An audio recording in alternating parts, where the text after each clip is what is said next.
Good morning, everyone, and welcome. Let's actually make that welcome back. I'm excited to show you how we are deepening our understanding of information so that we can turn it into knowledge, and advancing the state of computing so that knowledge is easier to access, no matter who or where you are. Today, I'm excited to announce that we are adding 24 new languages to Google Translate. This includes the first indigenous language of the Americas, and together these languages are spoken by more than 300 million people. Using advances in 3D mapping, machine learning, we are fusing billions of aerial and street-level images to create a new high-fidelity representation of a place. We are using computer vision to detect buildings at scale from satellite images. As a result, we've increased the number of buildings on Google Maps in Africa by 5 times.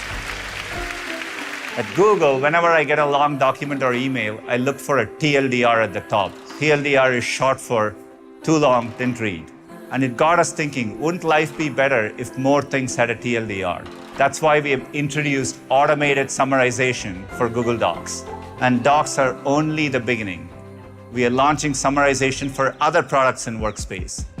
Later this year, we'll add a new way to search for local information with multi-search near me. Let's say I spot a tasty-looking dish online. With this new capability, I can quickly identify that it's japchae, find nearby restaurants that serve it, and enjoy it in no time. With an advancement we're calling scene exploration, you'll be able to use multi-search to pan your camera and ask a question and instantly glean insights about multiple objects in a wider scene. Today, we're excited to share how we're starting to use the Monk skin tone scale to build more inclusive products across Google. We've started using the Monk scale to help improve how we understand and represent skin tone in products like photos and search. Even as technology grows increasingly complex, we keep more people safe online than anyone else in the world. We were the first consumer technology company to offer two-step verification. And we're now the first to turn it on by default. Whether you're on Android or iOS, just one tap on your phone and you're in. No 6-digit codes.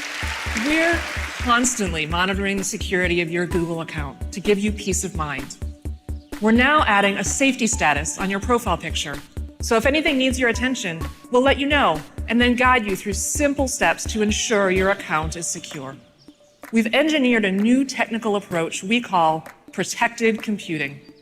At its core, protected computing is a growing toolkit of technologies that transforms how, when, and where data is processed to technically ensure the privacy and safety of your data. Soon, if you find search results that contain your contact details, such as your phone number, home address, or email address that you want taken down, you can easily request their removal from Google Search.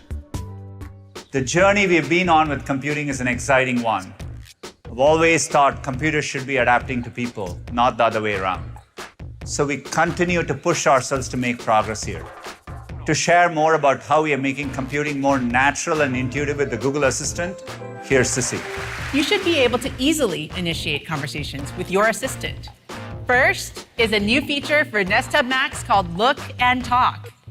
I can simply look over and ask, show me some beaches in Santa Cruz. I found a few beaches near Santa Cruz. We're also improving how the assistant understands you by being more responsive as you just speak naturally. For example, I might tap and hold on my Pixel Buds and say, play the new song from...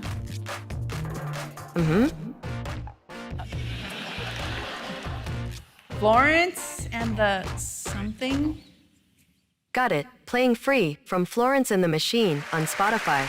Today, we are excited to announce Lambda 2, our most advanced conversational AI yet. We are at the beginning of a journey to make models like these useful to people, and we feel a deep responsibility to get it right.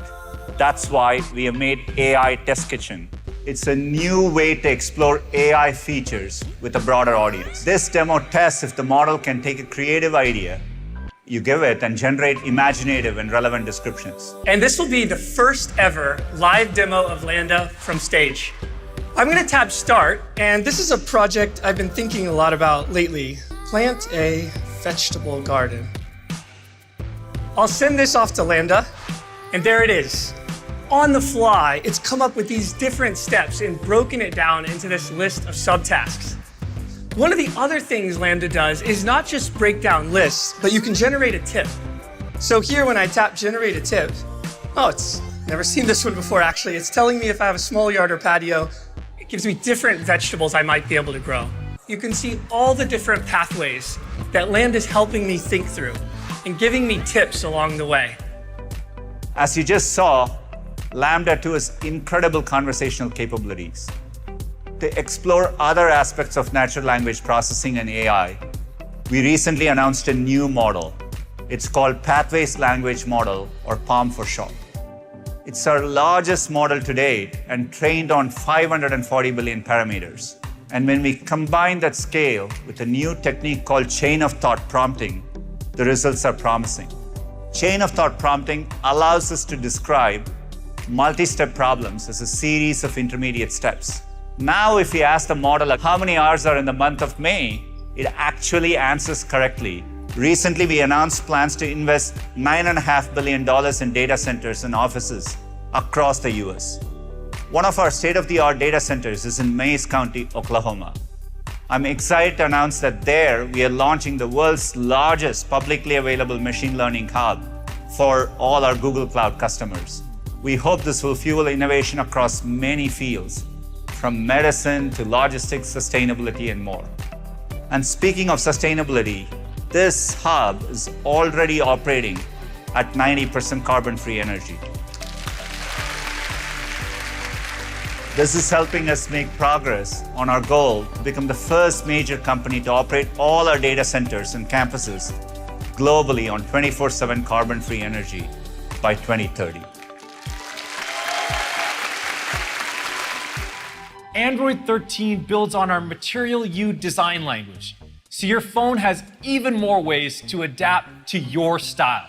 Of course, Android 13 comes jam-packed with dozens of new security and privacy features. When you send a message from your phone to someone else's, you want to be sure it's private and secure. That's why we've worked with carriers and device makers all over the world to upgrade SMS text messaging to a new standard called RCS, which can enable important privacy protections like end-to-end encryption. Today, we're excited to introduce the new Google Wallet. It's a digital wallet for Android that gives you fast, secure access to your everyday essentials. We are now approaching 270 million active users on large screen devices. Starting today, we'll be updating more than 20 Google apps to look amazing on large screens. And here's one of my favorite new features. Copy something on your phone and paste it on your tablet. It could be a URL, an address, or even a picture or screenshot. An ambient approach gets the tech out of your way so you can live your life while getting the help you need. It doesn't matter what device you're using, what context you're in, whether you're talking, typing, or tapping. The technology in your life works together seamlessly. Pixel 6a gives you the same great Android experience as our Pixel 6 Pro. We truly believe it's the best smartphone we've ever offered for this price. Let me give you an early preview so you can see what's coming this fall. Pixel 7 and 7 Pro are designed to deliver the most helpful, most personal experience you can get in a smartphone. They'll use the next generation of our Google Tensor SoC, bringing even more AI-heavy breakthroughs and helpful personalized experiences across speech, photography, video, and security. Pixel Buds Pro. These earbuds have all the helpfulness and smarts you'd expect from Google, embedded in the best mobile audio hardware we've ever designed. And they're the first Pixel Buds with active noise cancellation. The new Google Pixel Watch. It's the first watch built inside and out by Google. And it's coming this fall with our new Pixel 7. Today, we talked about all the technologies that are changing how we use computers and access knowledge. Looking ahead, there is a new frontier of computing. which has the potential to extend all of this even further, and that's augmented reality. At Google, we have been heavily invested in this area. Let's take language as an example. Language is just so fundamental to connecting with one another. The joy that comes with speaking naturally to someone. That moment of connection to understand and be understood. Let's see what happens when we take our advancements in translation and transcription and deliver them in your line of sight in one of the early prototypes we've been testing. I'm actually looking straight into your eyes, and it seems like you're looking right at me. That's what our focus on knowledge and computing is all about. It's the ability to spend time focusing on what matters in the real world, in our real lives. And it's what we strive for every day with products that are built to help. Thank you so much.